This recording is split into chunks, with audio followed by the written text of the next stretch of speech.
आइए दोस्तों, आज हम मार्क में जानेंगे चेक डिसऑनर्ड एंड एडवांस। ये क्या होता है? जैसे अगर किसी कस्टमर का हमारे पास चेक आया है, पीडीसी चेक आया हुआ है और वो डिसऑनर्ड हो गया है, मतलब बाउंस हो गया है, तो उसकी एंट्री हम कैसे करेंगे? या फिर किसी कस्टमर ने हमें एडवांस चेक दिया है, या फिर हमने किसी कस्टमर को, अपनी जो सप्लायर है उनको एडवांस चेक देना है, ब्लैंक चेक देना होता है, तो उसकी एंट्री हम कैसे करते हैं आइए देखते हैं। सबसे पहले हम देखेंगे चेक डिसऑनर्ड, मतलब अगर हमारा कोई चेक बाउंस हुआ है तो उसकी एंट्री हम कैसे करेंगे। सबसे पहले हम चेक डिसऑनर्ड पे एंटर मारेंगे। उसके बाद ये हमसे पूछता है कौन सी पार्टी का चेक डिसऑनर्ड हुआ है, तो हम उस पर एंटर मारते हैं। तो यहाँ दिखा देता है, जैसे कि आप देख रहे हैं कि यहाँ पर पेंडिंग उसके सारे चेक्स आ जाएंगे। तो यहाँ पर हम चेक नंबर डालेंगे 232, डेट कौन सी डेट का है, बैंक चार्जेस मुझे कितने लगाने हैं, पार्टी से मैं कितने चार्जेस लेना चाहता हूँ, मुझे नेक्स्ट बिल में ऐड करना है या फिर अकाउंट्स में ऐड करना है। मेरे को नेक्स्ट बिल में ऐड करना है। उसके बाद ये मेरा एक यहाँ पर वाउचर काट देता है। वाउचर नंबर अगर मैं डाल देता हूँ, चेक नंबर नरेशन में आ जाएगा, चेंज करना चेंज कर सकता हूँ। यस, सेव किया। अब ये मेरे से पूछता है कि ये जो चेक है बाउंस हुआ है, इसको क्या करना है। चेक रिप्रेजेंट मतलब मुझे इसको दूसरे किसी अकाउंट में डालना है, मेरा बाउंस नहीं हुआ है, पार्टी ने कहा कि दूसरे अकाउंट में डाल दो, या फिर इसको पीडीसी में सेव करना है। तो मुझे जो भी करना है मैं कह देता हूँ नॉट रिक्वायर्ड, मुझे कहीं कुछ नहीं करना। तो इस तरीके से मेरे डिसऑनर्ड चेक की एंट्री होती है। अब है अनक्लियर कैश। अनक्लियर कैश क्या होता है? जैसे मुझे कुछ ऐसी एंट्री करनी है जो मुझे शो नहीं करनी, मतलब टैक्स बेनिफिट के पर्पज से मुझे अपने अकाउंट में शो नहीं करनी। जैसे मेरे कोई बैंक चार्जेस है, या किसी से कुछ पैसा लेना है या कोई देना है, तो उसकी एंट्री अगर मुझे करनी है तो मैं यहाँ कर सकता हूँ। यहाँ मैं F2 करूँगा, डेट आएगी, पार्टी का नेम डाल देता हूँ मैं, जो भी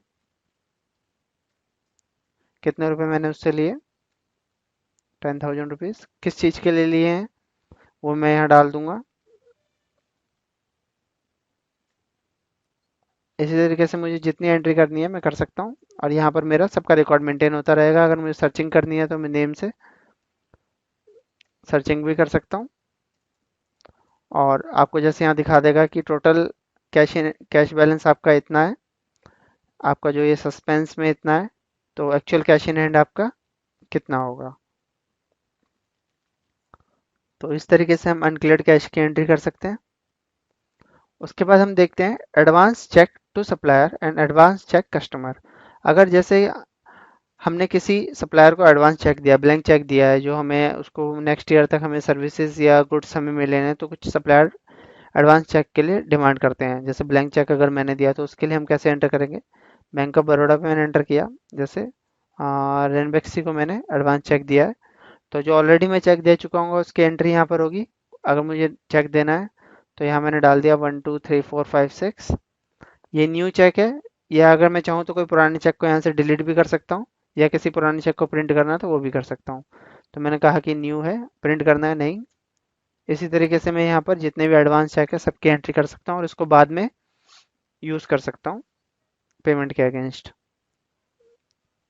इसी तरीके से आगे मेरा है एडवांस चेक टू कस्टमर। अगर कोई कस्टमर मेरा मुझे एडवांस चेक देता है तो उसकी एंट्री मैं यहाँ से कर सकता हूँ। तो आप देखेंगे कि उसके एडवांस की लिस्ट में उसका नाम आ जाएगा। उसके बाद है हमारा pending disordered charges and cheque disordered report, कि मेरे कौन कौन से अभी डिसऑर्डर्ड चार्जेस पेंडिंग है। तो वो दिखा देगा कि यहाँ पर आपका आहूजा का पेंडिंग है, बीलाल एंड सन का पेंडिंग है, नाराला का 300 रुपये पेंडिंग है, पंकज फार्मा के 50 रुपीज़ पेंडिंग है। तो इस तरीके से अगर मुझे इसमें अगर कोई न्यू एंट्री करनी है तो F2 प्रेस करके मैं यहाँ न्यू एंट्री भी कर सकता हूँ। जैसे पंकज फार्मा से मुझे 500 रुपीज़ लेने हैं, तो वो यहाँ पर एंट्री हो जाएगी। उसका प्रिंट आउट निकालना तो अल्टर पी करके मैं इसका प्रिंट आउट भी निकाल सकता हूँ।